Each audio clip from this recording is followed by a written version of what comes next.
पहली बात तो आपको एक नम्रतापूर्वक बताओ कि मेरी हर बात के एविडेंसेस है, प्रूव है।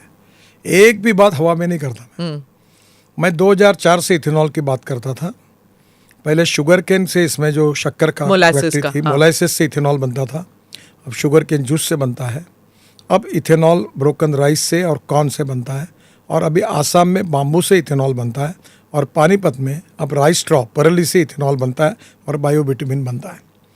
इथेनॉल हम 20% पेट्रोल में डाल रहे हैं। और अभी अगले महीने अगस्त महीने में मैं इथेनॉल पे 100% चलने वाली गाड़ियों को लॉन्च कर रहा हूँ। अभी बजाज, टीवीएस और हीरो इन्होंने अपनी मोटरसाइकिल 100% इथेनॉल पर स्कूटर तैयार की है। इथेनॉल का इसके साथ टोयोटो जो उनकी कैमरी करके गाड़ी थी जो 60% पेट्रोल और 40% बिजली तैयार करती थी, अब उसी प्रकार की टोयोटो की गाड़ी आ रही है जो 60% इथेनॉल पर और 40% बिजली तैयार करेगी। और इथेनॉल का रेट 60 रुपये और पेट्रोल का 120 रुपये। अगर ये गाड़ी आएगी तो पेट्रोल का रेट अगर हिसाब लगाया जाए तो 15 रुपये लीटर आएगा। तो देश में रिवोल्यूशन होगा। और ये पूरा import substitute, cost effective, pollution free और इंडिजिनस ये किसान तैयार कर रहा है। आज गन्ने उत्पादक किसानों को क्यों उनके ये गन्ने के रकम क्यों भुगतान हुई? क्योंकि इथेनॉल आया, नहीं तो हाक कार उड़ जाता।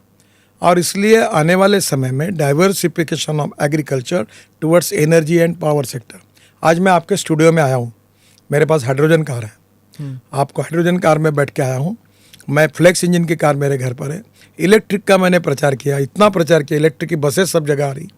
और मुझे लोग कहते थे रास्ते में गाड़ी बंद हुई तो क्या होगा, पत्रकार प्रश्न हुए। अब पूरी इलेक्ट्रिक स्कूटर आई, इलेक्ट्रिक ऑटो रिक्शा आई, इलेक्ट्रिक कार आई, अब इलेक्ट्रिक ट्रक आई, इलेक्ट्रिक बस आई। पूरा रिवोल्यूशन हुआ।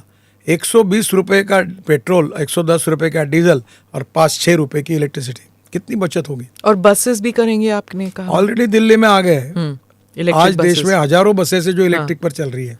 हाँ, और आपने पराली का जिक्र किया। दिल्ली में एक और प्रॉब्लम है, कंजेशन तो है ही, लेकिन जो पंजाब में जो पराली जलाई जाती है, पंजाब और हरियाणा दोनों में जो पराली जलाई जाती है और उसका नोबडी यूजेस इट, और आप कह रहे हैं पराली से भी यूज। मैं इस एसोसिएशन का अध्यक्ष हूँ। आप जरूर इसके ऊपर डिटेल स्टोरी बनाइए।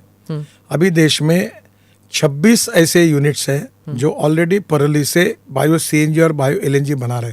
मेरा खुद का ट्रैक्टर पहला देश का मैंने सीएनजी पर कन्वर्ट किया। 1 लाख रुपए की बचत होती है। इसके बाद सबसे इम्पोर्टेंट है कि 135 फैक्ट्री प्रोसेस में है और ये पराली अब शॉर्टेज हो रहा है। इसका भाव 3000 रुपये टन हो गया। कहाँ पे हैं ये फैक्ट्रीज? ये हरियाणा, पंजाब, उत्तर प्रदेश। आपको देखने के लिए मैं लिस्ट दे दूंगा आपको। हाँ।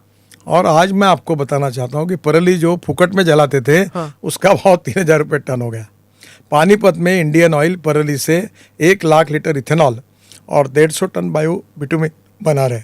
अब ये जो बिटुमिन है, हमारे देश में 80 लाख टन बिटुमिन टोटल लगता है। 50 lakh tonne bitumen Indian refinery देती है और 30 लाख टन बिटुमिन हमको इंपोर्ट करते हैं।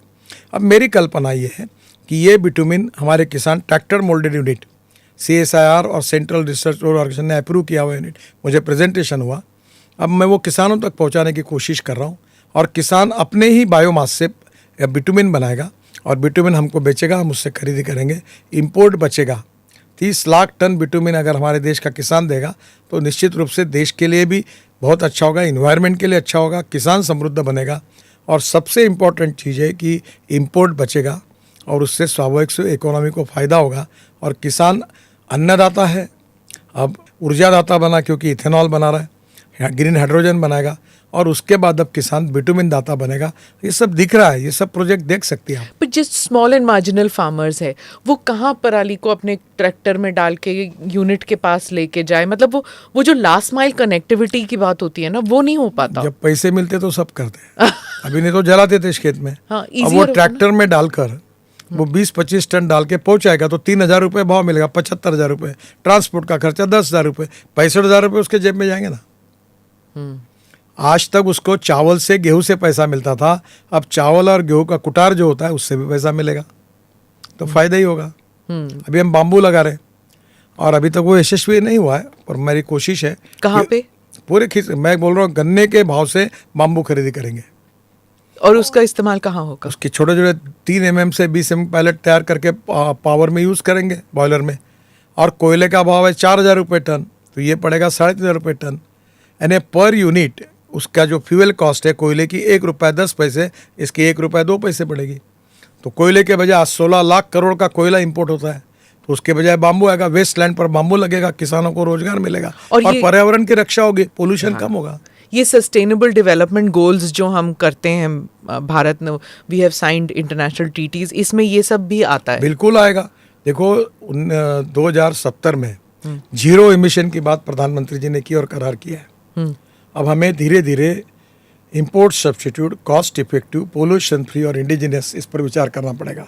हमारी power, solar power, hydro power, thermal power में हम ज़्यादा नहीं जा रहे, तो नेचुरली हमारे आज पावर के बास्केट में 38% पावर ये हमारी सोलर पावर है। और इसलिए आने वाले समय में हमें इन्वायरमेंट का सोचना होगा। मैं मानता हूँ कि ecology and environment is very important. Ethics, economy, ecology and environment.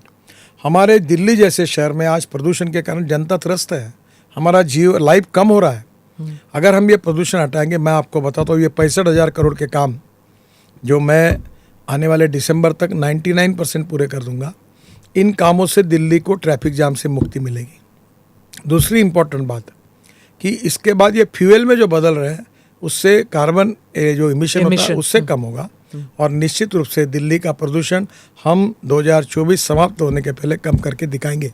पूरा जाएगा ऐसा मैं क्लेम नहीं कर रहा हूँ, पर एकदम सस्टेनेबल, काफ़ी सब्सटेंसिव कम हो जाएगा। वीडियो पसंद आया तो हमें लाइक, कमेंट, शेयर और सब्सक्राइब जरूर करें।